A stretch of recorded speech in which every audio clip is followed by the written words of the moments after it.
HRN listeners. As we celebrate our 15th year, we are deepening our commitment to giving voice to the next generation of food systems storytellers, and we need your help. Our internship and fellowship programs help activate new possibilities for underrepresented and underestimated young people through experiential journalism, audio engineering, and production training. Through these unique programs, HRN helps food equity stewards build essential workforce readiness skills that expand their potential and foster economic mobility. Please consider supporting these critical programs. And with a minimum donation, you can be entered to win a dinner for two at an amazing restaurant in one of 8 cities and tickets to a concert at a great venue in one of those cities. We have incredible partners across the country who have donated, as they also share our passion for helping to educate the next generation of food systems storytellers. Check out heritageradionetwork.org/15 to donate and enter to win today. That's heritageradionetwork.org/15 to donate and enter to win today. And make sure you donate before March 31st. Thank you.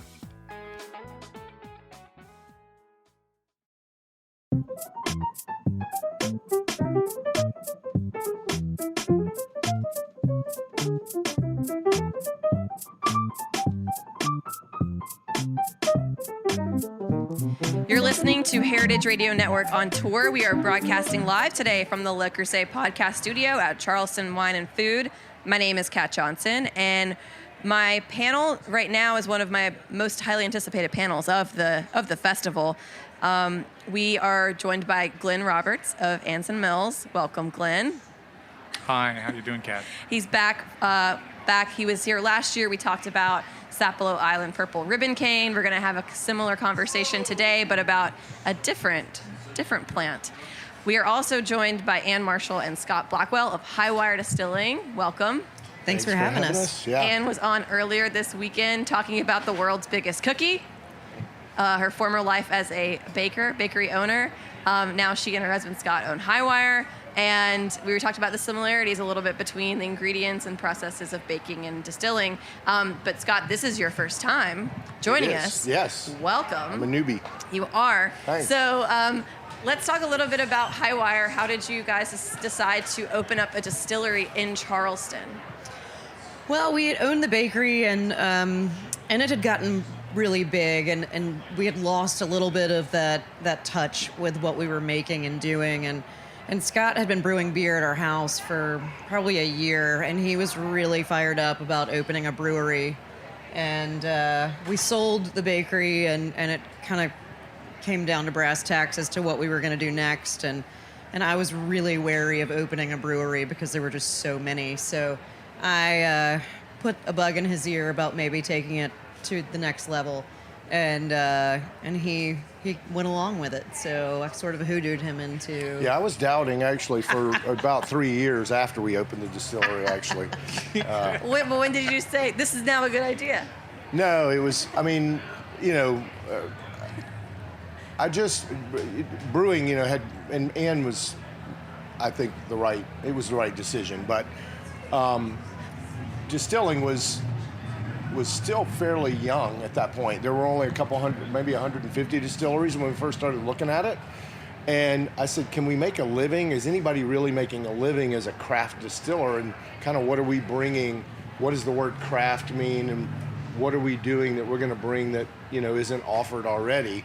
And we had never distilled. So, it was kind of like a major finger in the wind of like, well, A, we've never distilled anything. And B, we don't really have any good examples around here that we can point to say, yeah, we could do something like that and pay our bills. So we went to Oregon, and the first place we walked into was a distillery, and this guy there was stuff everywhere.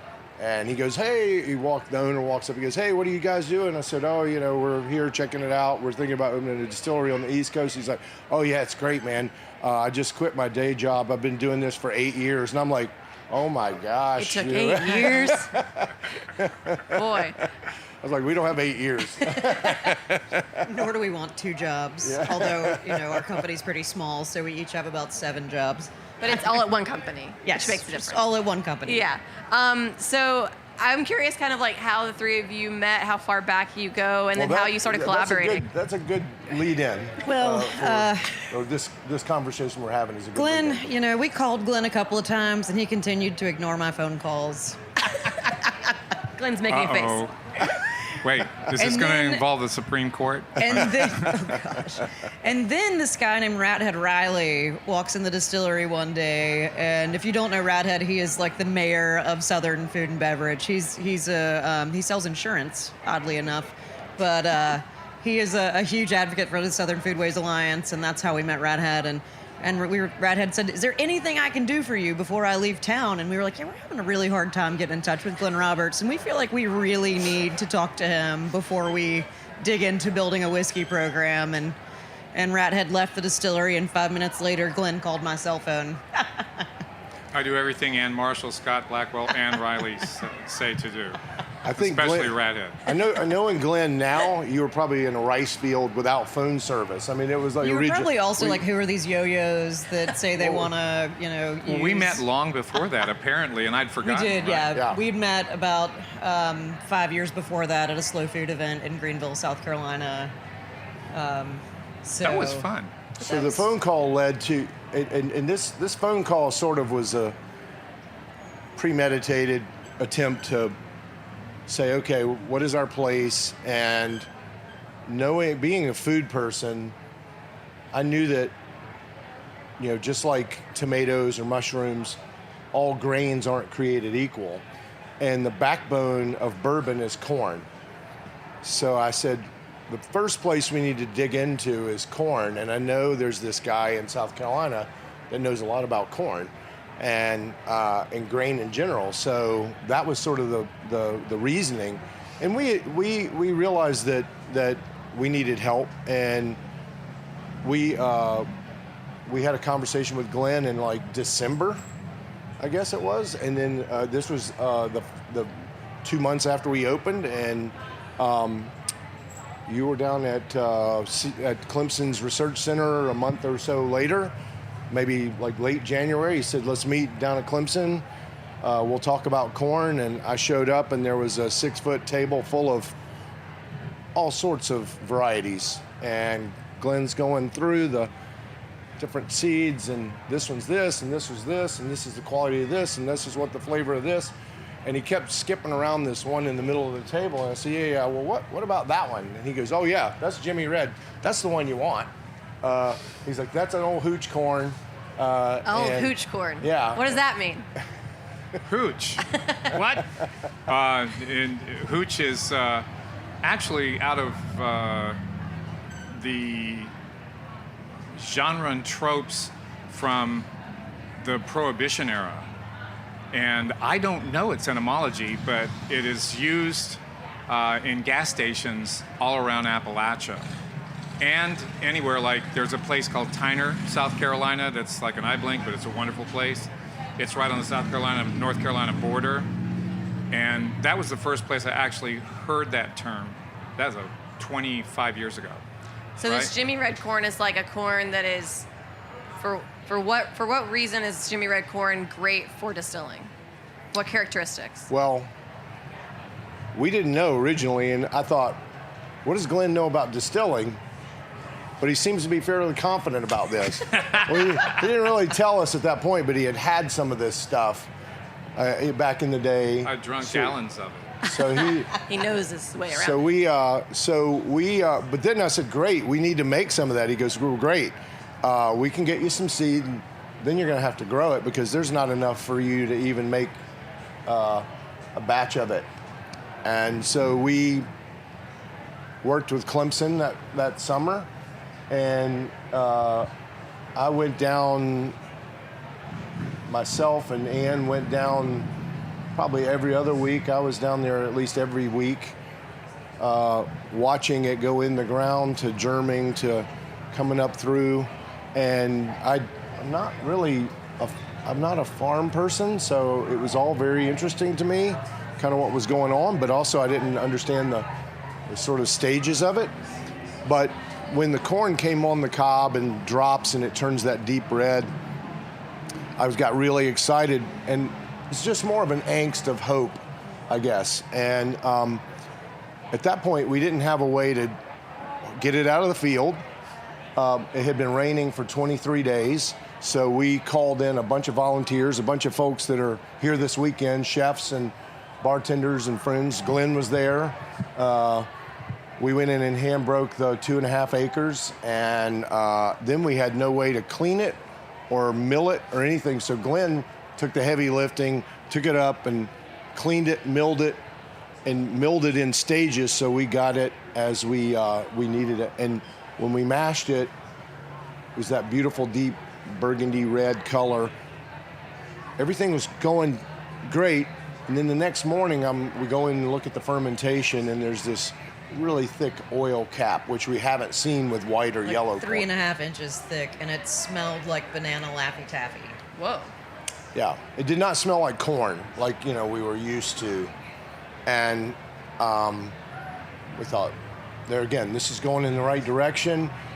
We got it into the still. We don't, oil and everything pumps across, so oil's coming off in the distillate. So there's a viscosity to this distillate and almost like a light spice flavor. And to answer your original question, so whiskey corn is very different from sweet corn. It's got a really high starch content, so that makes it ideal for making whiskey, and it also makes it ideal for grits, for cornbread. It is not a corn that you can eat off the cob. It's a little too doughy. And that starch that just, like, we have eaten it off the cob, it's terrible, but the starch just completely dries your mouth out. And that also makes it a great tortilla corn. So that was an interesting correlation to make for us. And just the flavor of it is just really robust, really complex. It's not, corn these days has been bred, the flavor's been bred out of corn. So number 2 dent corn is a Franken corn that is bred for fuel. It's not bred for eating. And when you look at the Corn Lobby's numbers on where corn goes, I think less than 1% goes to human consumption. yeah, we once we distilled it and got it in a barrel, we originally were going to use a quote-unquote flavoring grain. In the bourbon industry, it's usually wheat or rye. Those are the flavoring grains, and they consider corn sugar. Well, this distillate was so complex, we were like, let's just put that in a barrel and see what happens at 100% corn. And people to this day, when they drink it, they're like, is there wheat or rye in here? What's in here? What else is in here? And we're like, it's corn. And they doubt this. And Even Julian Van Winkle, yeah. So for weeks, yes. insisted that we were just not being honest with him about the mash bill. Is there anyone else that you know of that's using the Jimmy Red corn in their bourbons? There are a couple other small distilleries, but the problem is we've had to create our own supply chain. It sounds like it with the farming. And it's just not that readily available. You can't buy it on, even from a seed exchange, you would only be able to get probably less than 50 pounds, if that. It's not. Yeah, you wouldn't even be able to get that. And how much do you need to make your batch? We use 1,000 pounds in a single batch, and we're getting ready to upgrade our facility. So next year this time, we hope to be using 3,500 pounds in one batch.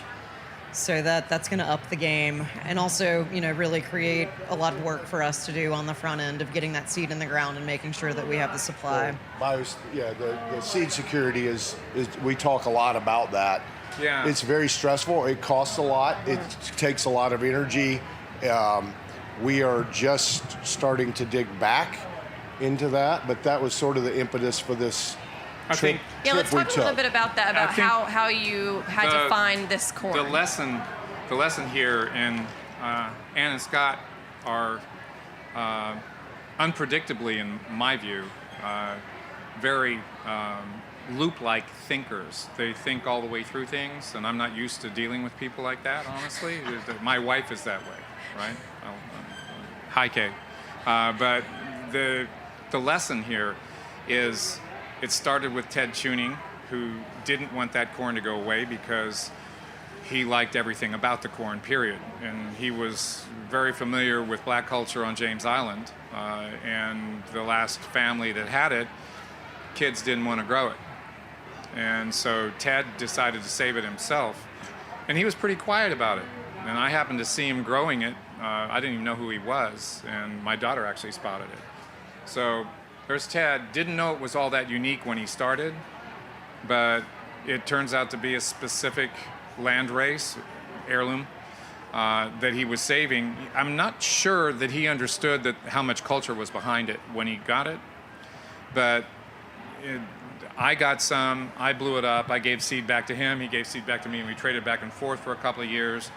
Then we... Why does trading it back and forth matter? Phenotypic plasticity, don't you love it? Yeah, it's my favorite term. Can you define that for corn us, Glenn? responds to its terroir, just like wine grapes, which now I'm sitting next to two experts that know about sensory and gastro neurology, et cetera, et cetera. So as you go through those things, you think about gastronomy and how the corn is actually reacting to its sense of place. And it changes. The plant actually can look different in different places too. And what Ted and I were doing was just, here's mine, here's yours, for a couple, 3 years.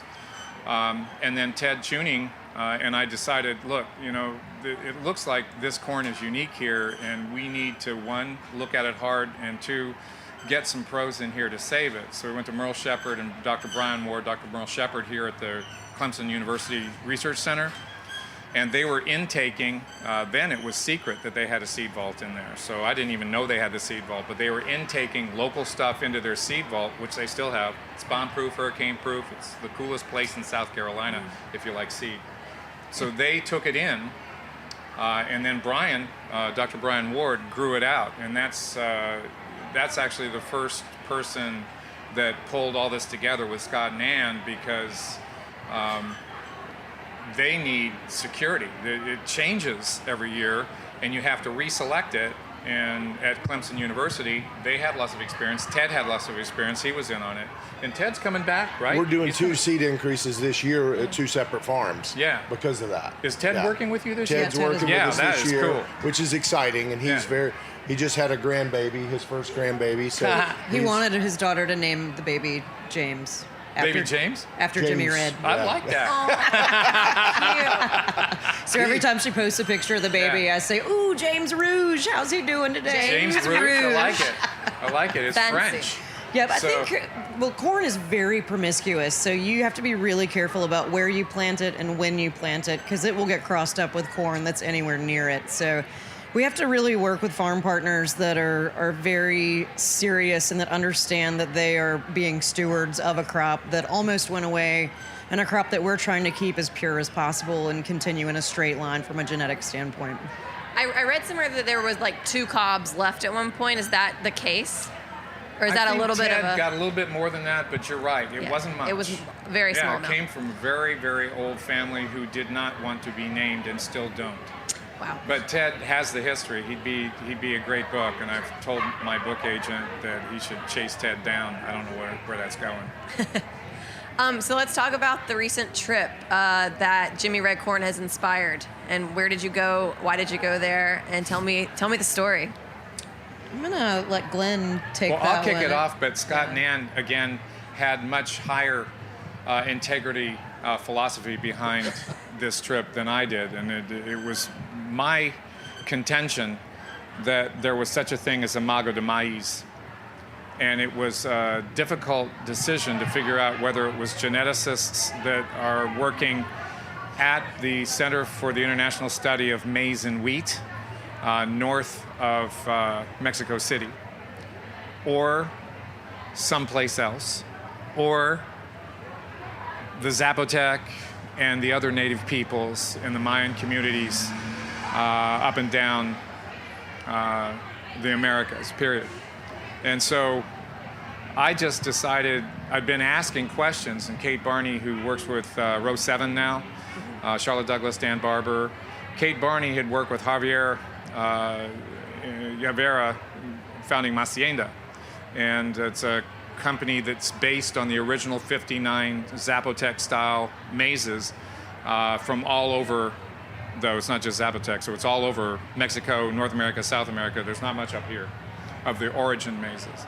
And Martha Wilcox, a North Carolina person who has her doctorate was the person who organized this. And she works for CMIT, and she works for INIFAP, and these are all acronyms. You can look them up online, but they're all people that are postdoc scientists that study maize. And Martha asked me if I'd come down. And I said, oh yeah, right? Because one of our people that works at Anson Mills lives in Mexico City and works from there. So she went to meet the magos, right? It means magician in Spanish. And the whole day was in Spanish, and they, I think, cooked 80 different kinds of maize and served it to her in 3 different forms. And then she stayed an extra day. She could not believe that she was in this neurogastronomy envelope with a bunch of postdocs eating the best food she'd ever had in her life. She's lived in Mexico City off and on since she was born, right? And so she called me up and she said, I just had the best series of 20 meals I've ever had in 48 hours in my life. And I go, I'm there. What do I do, right? So I called up Ann and Scott because I figured they'd appreciate it. And then I pass it off to them. What happened then? Well, we definitely, I mean, I've been, you know, I reach out to Glenn pretty often with questions because we're you know, he's been doing this a long time, working with seeds, mainly there again, seed security. Also, I was very interested in sort of southeastern dents and how the migration happened. And I knew that we don't talk a lot in the South, you know, Southern food. We talk a lot about the West African diaspora of food, but we don't talk about that diaspora of maize. And really, you know, we all know pieces of it, but it's not been in you know, anything really in depth that I know of that's been published that talks about that. So I knew that CMIT existed, and when Glenn mentioned the trip to CMIT possibly, I was like, we're in. We want to go. And then I just continued to say, when are we going? When are we going? When are we going? And I got to get my plane ticket. Scott's a little bit obsessed. No, Ann's coming. I have to get 2 plane tickets. I wasn't going to miss it. I got points. I got to use them. Let's go. And so, yeah, we were really, really anxious. And really for me, I'd heard about this 59 varieties, but it didn't really make sense to me of like, what does that mean? 59 varieties exactly. And it wasn't until we got down there that it made complete sense when they had them in the baskets and the different varieties all laid out. And they're like cousins in these baskets. So it wasn't like, oh, there's, you know, 59 cobs. It's like, no, there's 59 sort of families. And we said, okay, well, which one of these is Southeastern Dent, i.e. Jimmy Red, great-great-great-grandparents?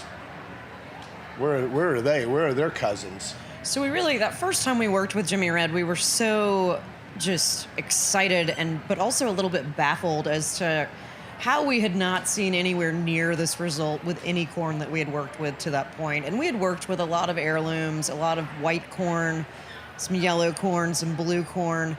And so it really just made us think, you know, if this is this, what else is out there and how do we go about finding it? So it really only made sense for us to seek it at the source of maize production in the world.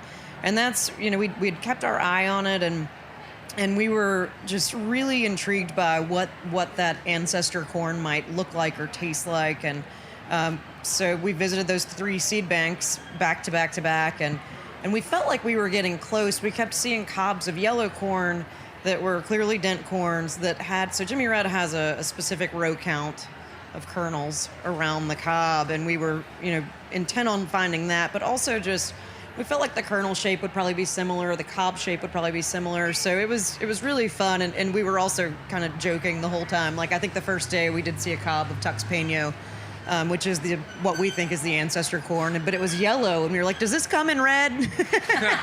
You're like shopping. Anyone? Yeah, we both stumbled on it, though. We stopped at the second stop in Oaxaca, and we both walked up to this another basket, and we were like, and you could see the blue, we found the red yellow. One. We were like, this is the family. And it was really exciting, more of just out of learning more about what do these cousins taste like in relation to Jimmy Red? And sort of as seed security of like, thinking about what's in there that makes this so special, because we're not scientists. I don't know all the properties. We've done some genetic work with Clemson with basic flavor compounds like furfural and anthocyanine and cinnamic acid and things of that nature, but we don't know. There's hundreds or thousands of properties in this corn that, we couldn't possibly fund all the research that we would need to do to figure that out. But we're culinary people, and Glenn was down there more on, I think, a culinary seed adventure with some other folks that are also interested in the more culinary side. So we said, let's just go down as culinary fans and sort of kind of check out the whole culinary scene and see why they use different mazes for different purposes. I'm very interested in nixtamalization, just from a food standpoint. So we got to, it was just crazy.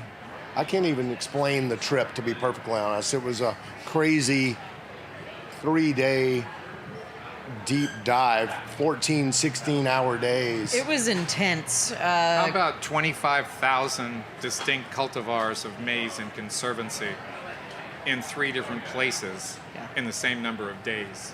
And that doesn't count going to see the real Magos, the Zapotec, out in the foothills.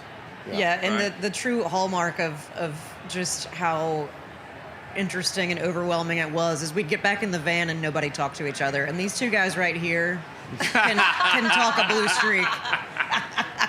But Glenn, the first night, I remember we were going to bed and I was like, did you notice how quiet Glenn was in the van? Well, it was overwhelming. It was one of the best trips I've ever taken. It was definitely life-changing. Not only from a humanitarian standpoint, because the people were so amazing, but also just the great work that these folks are doing, and seeing how powerful it is that they're preserving this culture, and it's inspiring. So for me, Simmet, you can tell Martha is very passionate. About, and she loves the farmers. She loves the preservation, but she loves these people because she realizes they're the key.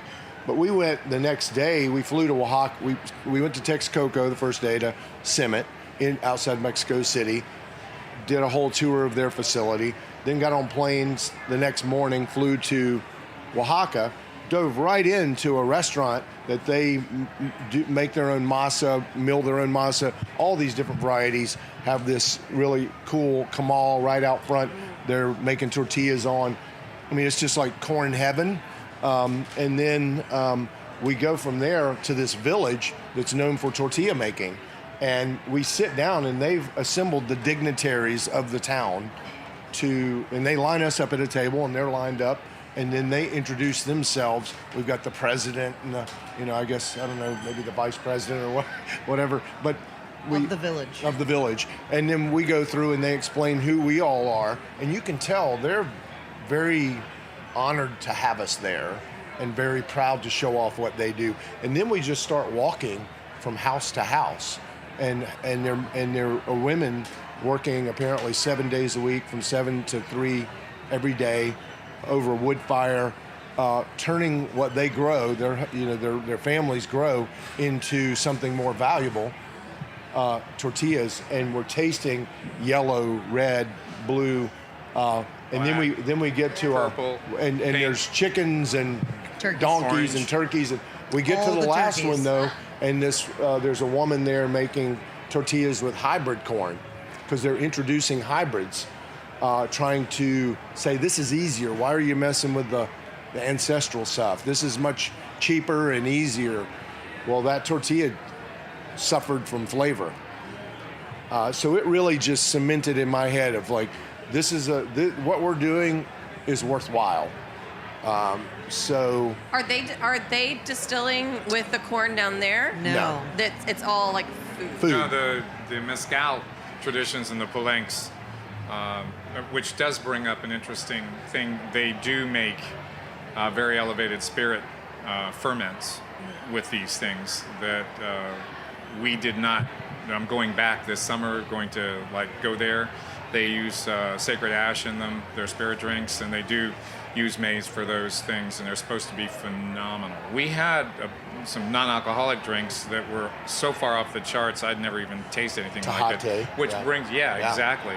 Which brings up something that I think, I had a conversation with John T. Edge about 12 years ago. He came to look at a cornfield that I was working in for some odd reason. I don't know why, he just showed up. So I was in the neighborhood. I'm going, oh, okay.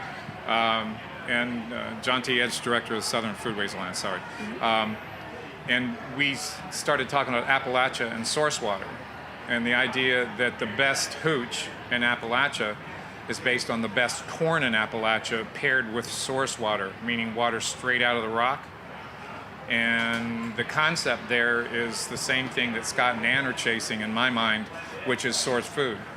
And honestly, before this trip even evolved, I hadn't thought about looping what happened. So you need to make sure you tell what you guys discovered down there, which I thought was amazing once you found where and when. And I'll introduce it by saying what we were told there, which is true. We saw field peas that are all from East Africa, but somehow are documented centuries back on the west coast, of Oaxaca. And I've asked every field pea scientist I know how the hell that happened, including the people down there, and nobody knows. Dr. David Shields supposes that it could have been part of the Polynesian exchange, right? Kind of weird, but that means the field peas go way back there. And we also see the expression of those same field peas in Wilmington, North Carolina. John Kuykendall just discovered them last year in a grower that had them in his family forever down there. So the idea of source food starts to become a very serious notion when you're talking about biosecurity for the future and genetics, because these are things we didn't even know we have. Nobody knew we had these they're black cowpeas from Wilmington. David Shields thinks they're kind of like Crowders, but it turns out there's something else from the west coast of Oaxaca that's really germane to this whole discussion, which is, where did Jimmy Red really come from? Right, yeah. So the Tuxpeño variety that we both sort of walked up on at our second stop in Oaxaca. We went to lunch, or kind of a late brunch. At INAFAP, and they had all the baskets out, and we both walked up and both separately took photos of this basket, and we were both sort of ran to each other, and we're like, we think we found something here, and it's low elevation, coastal, and it's grown below 1,000 feet. Sounds familiar. Yeah, on the coast. Sounds familiar. Yeah. Charleston's at 12 on a hill. Very tall. So we showed some photos to what's the guy's name? Talking about Jim Holland, Smitty. No. Flavio. Oh, yeah. Flavio from INAFAP. Yeah. Yeah. So Dr. Flavio Aragon from INAFAP. Thank you, Flavio. Runs that station, and we showed him some photos of the Jimmy Red, and he was like sort of lit up and was like, "Oh, I grow that. I grow something like that down near the coast." And so we immediately were like, "Okay, we need to go to the coast." Flavio's our guy. Yeah. So we're going back this year. The coast is also like 7.5 hours by car from Oaxaca City. So we immediately were like, how long would it take for us to get down there? Could we do this now? And then I was like, there's no way. We would have missed too much on the rest of that journey. And also, we want to be obviously there when we're close to harvest. Yeah. And trips like these tend to breed more questions than answers. And we immediately wondered what the path was from the west coast of Oaxaca to Charleston, South Carolina for Jimmy Red. And the researchers, I feel like, tend to operate in silos because their research is so important to them. So we've had a little bit of a hard time getting people to talk to each other about what they know in order to connect these dots. But we think it came up probably through the American Southwest and then went east. But in talking to a few people we've talked to, there's some fascinating seed history that we had never considered. And one is that it may have been grown here in the 1800s, but after the Civil War, a lot of Southern planters uprooted and went to Brazil because slavery was still legal there, and they could take all their slaves and continue farming the way that they always had.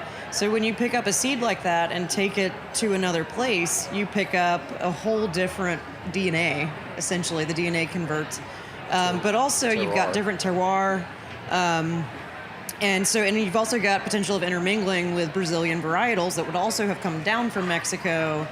So there's this whole other bizarro, maybe, intermingling. And then a lot of those planters moved back after Reconstruction.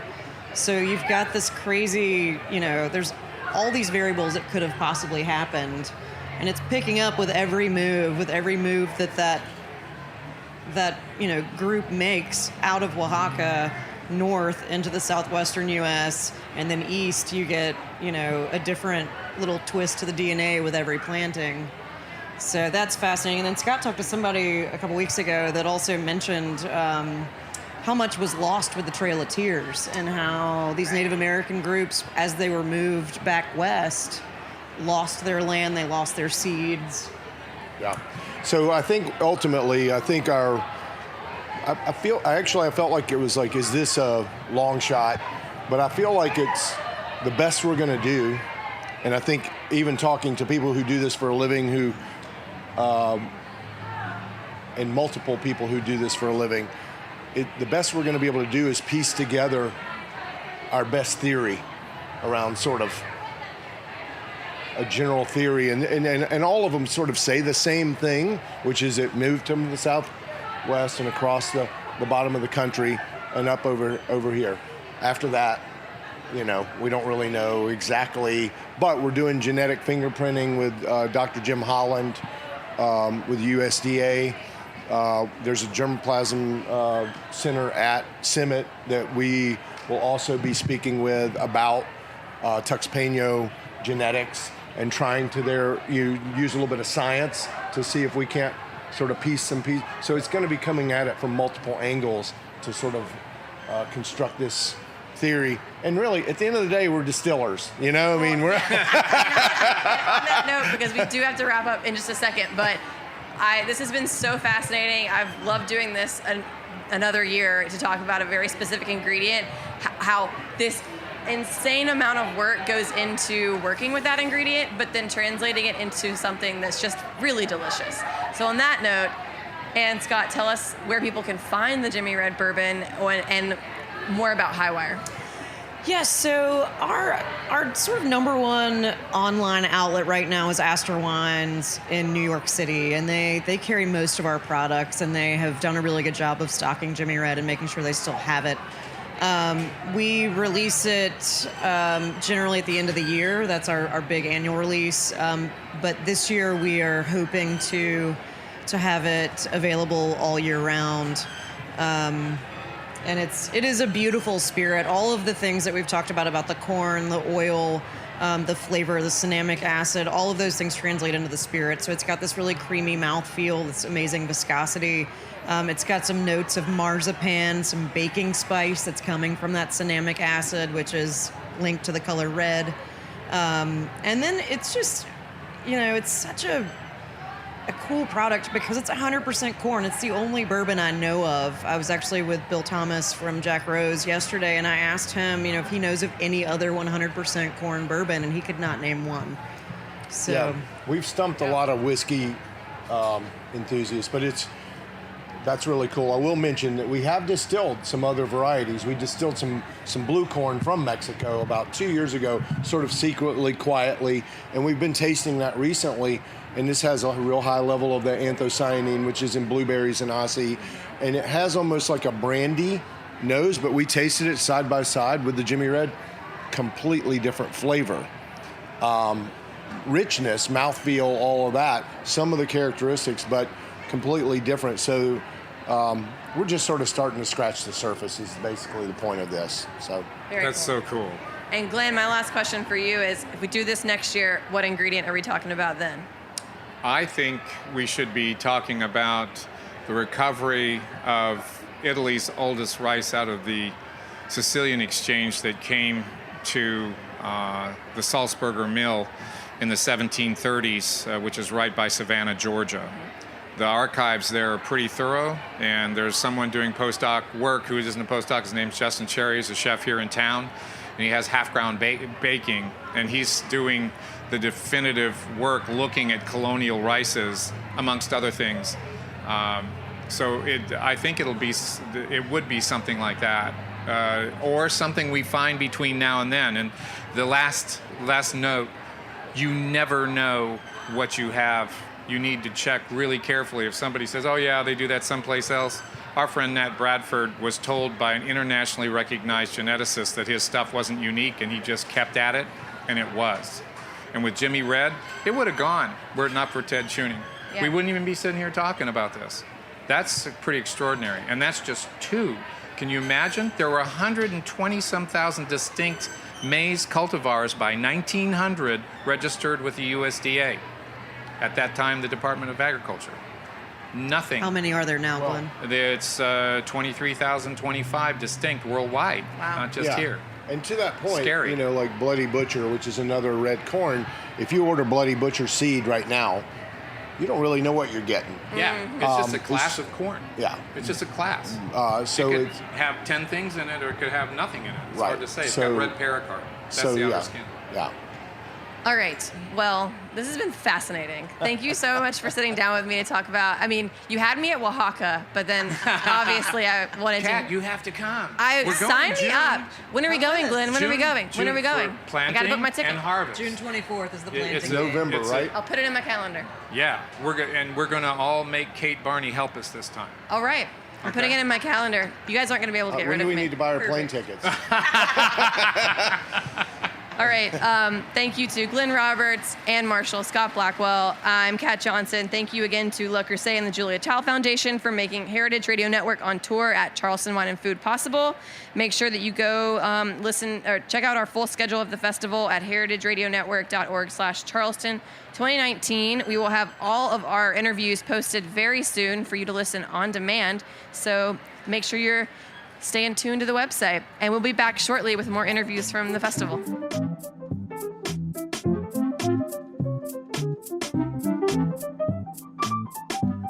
Thanks for listening to Heritage Radio Network, food radio supported by you.